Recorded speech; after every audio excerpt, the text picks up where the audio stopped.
Hi, America. My name is Catherine Cohen, and I, along with Susie Essman, am going to talk to you about my father, Michael Cohen. He's sort of going to prison, which means I get his car, vroom, vroom, LOL. Just kidding. Michael Cohen is absolutely not my father.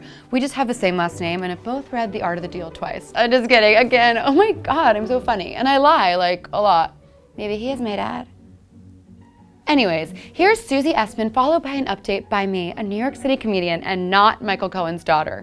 My name is Catherine Cohen. But first, my dad. The man doesn't tell the truth, and it's sad that I should take responsibility for his dirty deeds. That's Michael Cohen, President Trump's former fixer who is going to prison for 3 years on 9 felonies. Oh, and he also allegedly played lawyer to this guy. By the way, there's a really hot-looking chick in the third row there. How you doing, man? I'll take you backstage to meet Hank a little later if you want. Cohen grew up on Long Island, son to a doctor and a nurse. In high school, Cohen picked up Donald Trump's book, The Art of the Deal, and read it cover to cover twice. He admired Trump ever since. Many brilliant people write books, and many people write books, but not too many people can talk about being number one. After graduating from American University, he attended Thomas M. Cooley School of Law. The school has been criticized for its low GPA requirements and the high number of graduates who fail the bar exam. According to Cohen's classmates, he'd often joke about his 2.0 grade point average. I love the poorly educated. But he graduated in 1991 just as certified a lawyer as any other. Just 1 year later, he went on to work for Melvin J. Estrin, a personal injury lawyer who just 3 years into Cohen's tenure pled guilty to insurance fraud, making him one of the first criminals tied to Cohen.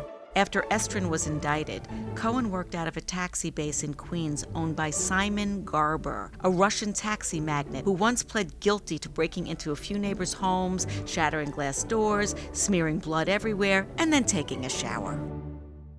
Cohen became a force in the taxi business in the mid-90s after marrying the daughter of a taxi entrepreneur and inheriting her parents' taxi empire. By the late 90s, Cohen had acquired a stock of medallions, the licenses you need to operate a taxi in New York City, but didn't pay taxes on the profits from the medallions, taking tens of thousands of dollars from the MTA and hurting the average commuter.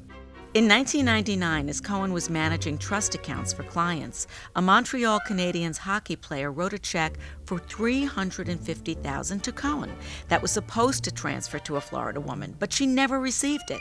A lawsuit ensued.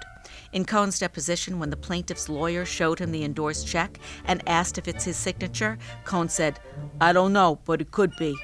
The money is still at large. In 2003, his Trump fetishism started to show again. He bought up apartments in Trump properties, and just a few years after Trump's first unsuccessful run for president, Cohen himself launched an unsuccessful run for city council. In 2007, Cohen came into Trump's life the same way anyone comes into Trump's life, by complimenting him. The New York Post published an article where Cohen said, "Trump properties are solid investments." This caught Trump's attention. Trump told the Post that Cohen is a very smart person. The bond began.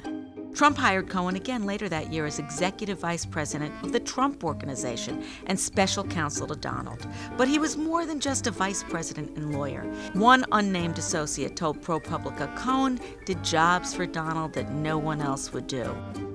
He even allegedly carried a licensed pistol around in an ankle holster like some kind of sexy spy.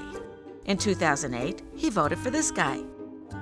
In 2009, he ran for New York State Senate before eventually pulling his name out of the race. And then he realized who the real horse to bet on was. Not himself, but instead his hero, Donald Trump. I'm having a lot of fun with it. It's not my primary business, but it is a great fragrance. I'd like to say that if you put it on, anything you want will come true. Now, maybe that's true, maybe it's not. In some cases, it will be true. In 2010, Cohen set up the website Should Trump Run? To see if other American citizens had Trump fever. He'd even try to get Trump to be a fictional president in Sharknado 3. Hollywood Reporter says Cohen worked on legal documents to secure Trump the role in a film where he'd shoot a shotgun at flying sharks in the halls of the White House. But then Cohen allegedly pulled Trump out, saying it might affect any legitimate run for the presidency Trump might make. The role went to Mark Cuban.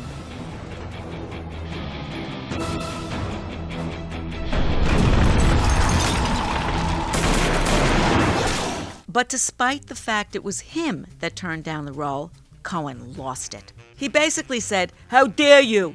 Donald wanted to do this. We're going to sue you. We're going to shut the entire show down." But the same year Sharknado was released, the site Should Trump Run became a reality. I'm really rich. I'll show you that in a second. And by the way, I'm not even saying that in a brag. That's the kind of mindset, that's the kind of thinking you need for this country. Cohen was there to defend Trump in the stormy days of his early campaign, when stories resurfaced that the soon-to-be president of the United States had been accused of raping his wife Ivana, who later walked back the statement. Cohen came to defend Trump, saying, "By the very definition, you could not rape your spouse. It is true, you could not rape your spouse." Before the Daily Beast published the article with Cohen's vile comments, Cohen threatened the reporters, "I will make sure that you and I meet one day while we're in the courthouse, and I will take you for every penny you still don't have, and I will come after your Daily Beast and everybody else that you possibly know," Cohen said. "So I'm warning you, tread very f***ing lightly, because what I'm going to do to you is going to be f***ing disgusting. You understand me?" The article was published. Cohen apologized for his basically pro-rape comments by calling them simply inarticulate. He's also made some inarticulate statements on Twitter. "Having a great night with Aviva and Reed, hashtag Real Housewives of New York. George showed up with an erection, smiley face emoji. At Brett Michaels, hey brother, hope you're doing well and wanted to say hi. So looking forward to the Entourage movie coming this summer. Congrats to Mr. Doug Ellen, the script is amazing." And then, days before the 2016 election, Cohen made $300,000 in payments to former Playboy model Karen McDougal and adult film actress Stomy Daniels in return for her silence about claims that she had an affair with Donald Trump in 2006. In March of 2018, Cohen admitted to the payment, but claimed he used his own money from a line of credit on his house and that Trump knew nothing about it. "Whatever he did on his own," Trump said. Cohen now claims all of this is wrong. He's saying very clearly that he never directed you to do anything wrong. Is that true? I don't think there's anybody that believes that. Cohen has come a long way from once claiming he would take a bullet for Trump. People close to the pair, like Trump's former campaign advisor, Roger Stone, told the New York Times that Donald goes out of his way to treat him, Cohen, like garbage. So Cohen, who had everything to lose, ended up cooperating with federal officials and weathering his own storm for once. He came clean about everything. "I blame myself for the conduct which has brought me here today," Cohen said, "and it was my own weakness and a blind loyalty to this man that led me to choose a path of darkness over light." Cohen pleaded guilty to violating campaign finance laws by funneling illegal hush money to cover up Trump's alleged affairs before the 2016 election. Under oath, Cohen said Trump directed him to make the illegal payments. He also pleaded guilty to lying to Congress about Trump's businesses in Russia. Cohen has been sentenced to 3 years in prison, but he's never felt better. I have my freedom, and I will not be the villain, as I told you once before. I will not be the villain of his story.